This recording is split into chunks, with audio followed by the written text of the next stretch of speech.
ৰাইজৰ দলে এলানি আন্দোলনৰ কাৰ্যসূচী গ্ৰহণ কৰিব খুজিছোঁ। আন্দোলনৰ কাৰ্যসূচী অনুসৰি আমি অসমৰ বানপানী সমস্যাৰ যি বিশাল জলপ্ৰলয় হ'ল যোৱা 19 তাৰিখৰ দিনা 19 জুলাইৰ পৰা হৈ থকা জলপ্ৰলয়ৰ ঘটনাৰ প্ৰকৃত দোষীসকলক যাৰ কাৰণে এই প্ৰলয় হ'বলৈ পালে সেই প্ৰকৃত দোষীসকলক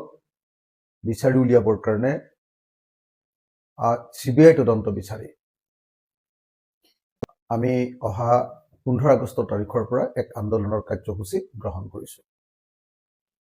আমাৰ এই আন্দোলনটোৱে মূলতঃ তিনিটা বিষয় আমি দাঙি ধৰিব খুজিছোঁ। প্ৰথম বিষয়টো হ'ল যে যোৱা 19 জুলাইত যি মহা জলপ্ৰলয়ৰ ঘটনা সংঘটিত হ'ল সেই ঘটনাত জৰ্জৰিত, সেই ঘটনাত এফেক্টেড, সেই ঘটনাত ক্ষতিগ্ৰস্ত প্ৰত্যেকটো পৰিয়াল শিৱসাগৰ, যোৰহাট আৰু চৰাইদেউৰ প্ৰত্যেকটো পৰিয়াল আৰু প্ৰত্যেকটো ব্যৱসায়িক প্ৰতিষ্ঠানৰ কাৰণে অসম চৰকাৰ আৰু ভাৰত চৰকাৰে 10 লাখ টকাকৈ ক্ষতিপূৰণ দিব লাগে। 10 লাখ টকাৰ ক্ষতিপূৰণ পৰিয়ালে প্ৰতি আৰু ব্যৱসায় প্ৰতিষ্ঠানে প্ৰতি 10 লাখ টকাৰ ক্ষতিপূৰণ এই দাবীত আমি অহা 15 আগষ্টত মই নিজে শিৱসাগৰ বিধানসভাৰ সমষ্টিৰ বিধায়ক হিচাপে শিৱসাগৰ আয়ুক্তৰ কাৰ্যালয়ৰ সন্মুখত অনশনত বহিবৰ কাৰণে সিদ্ধান্ত গ্ৰহণ কৰিছোঁ। আমাৰ দ্বিতীয় দাবীটো হ'ল যে এই ঘটনাত যি কাৰণে সংঘটিত হ'বলৈ পালে ইতিমধ্যে জনগণে উপলব্ধি কৰিছে, বুজি পাইছে, সকলোৱে বুজি পাইছে যে যোৱা 19 জুলাইৰ জলপ্ৰলয় প্ৰাকৃতিক ঘটনা নহয়, ই মানৱ সৃষ্ট এক ভয়ানক জলপ্ৰলয়, মেন-মেড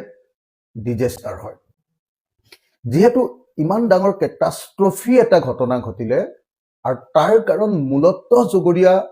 নাগালেণ্ড পাহাৰত চলোৱা অবৈধ কয়লা খনন, নাগালেণ্ড পাহাৰ আৰু নাগালেণ্ড অসমৰ মাজত চলোৱা শিল খনন আৰু দিখৌ নদীৰ বুকু ভেদি চলোৱা বালি খনন, এই তিনিটা বিষয় মূলতঃ জগৰীয়া। গতিকে আমি এই তিনিটা বিষয়ৰ ওপৰত CBI তদন্ত কৰি প্ৰকৃত দোষীসকলক শাস্তি প্ৰদান কৰিবৰ কাৰণে দাবী উত্থাপন কৰিবৰ কাৰণে এই আন্দোলন আমি ঘোষণা কৰিছোঁ। তৃতীয় কিন্তু অন্যতম এটা দাবী হ'ল যে এই মহাপ্ৰলয়ত ক্ষতিগ্ৰস্ত হোৱা গোটেই ৰাস্তা পদূলি, মোৰ সমষ্টিৰ 60% ৰাস্তা পদূলি ভাগি ছিগি শেষ। শিৱসাগৰ সমষ্টিৰ নাজিৰা সমষ্টিৰ ৰাস্তা পদূলিও ভাগি ছিগি শেষ হৈ গৈছে। এই যে ভাগি ছিগি যোৱা ৰাস্তা, দলং, ঘাট, স্কুল, কলেজ, ধৰ্মীয় অনুষ্ঠান আৰু অন্যান্য সামাজিক অনুষ্ঠান, যিমানবিলাক এনেকুৱা ধৰণৰ শিক্ষানুষ্ঠান আৰু ধৰ্মীয় অনুষ্ঠান, দলঙৰ পৰা ৰাস্তালৈকে যিমানবিলাক পাব্লিক ইনফ্ৰাষ্ট্ৰাকচাৰ আছে, অৰ্থাৎ ৰাজহুৱা আন্তঃগাঁথনি আছে, সেই ৰাজহুৱা আন্তঃগাঁথনিবিলাক নিৰ্দিষ্ট সময়ৰ ভিতৰত সম্পূৰ্ণৰূপে শেষ কৰিবৰ কাৰণে এই আন্দোলনৰ কাৰ্যসূচী গ্ৰহণ কৰা হৈছে। আৰু চতুৰ্থ যিটো দাবী সেইটো হ'ল যে শিৱসাগৰৰ পৰা আৰু এই 3খন জিলাৰ পৰা যিবিলাক কাৰণৰ কাৰণে জল নিষ্কাশন এতিয়া সম্পূৰ্ণৰূপে বাধাগ্ৰস্ত হৈ পৰিছে, সেই বাধাগ্ৰস্ত হৈ পৰা পানীখিনি নিষ্কাশন প্ৰক্ৰিয়াটো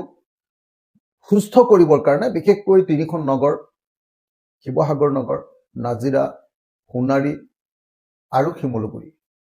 এই 4খন নগৰৰ পানী নিষ্কাশনৰ ব্যৱস্থা কৰা আৰু 3খন জিলাৰ পানী নিষ্কাশনৰ ব্যৱস্থাৰ ক্ষেত্ৰত যি অসুবিধা হৈছে তাৰ মাজত এটা ডাঙৰ অসুবিধা হ'ল 4 লেনটো 4 লেনৰ ফলস্বৰূপে এতিয়া পানী ওলাই নাযায় গতিকে পানী নিষ্কাশনৰ ব্যৱস্থা সঠিক ৰূপত কৰিবৰ কাৰণে এই 4টা দাবীৰ ভিত্তিত আমি অহা 15 আগষ্ট তাৰিখৰ পৰা আন্দোলনৰ কাৰ্যসূচী গ্ৰহণ কৰিছো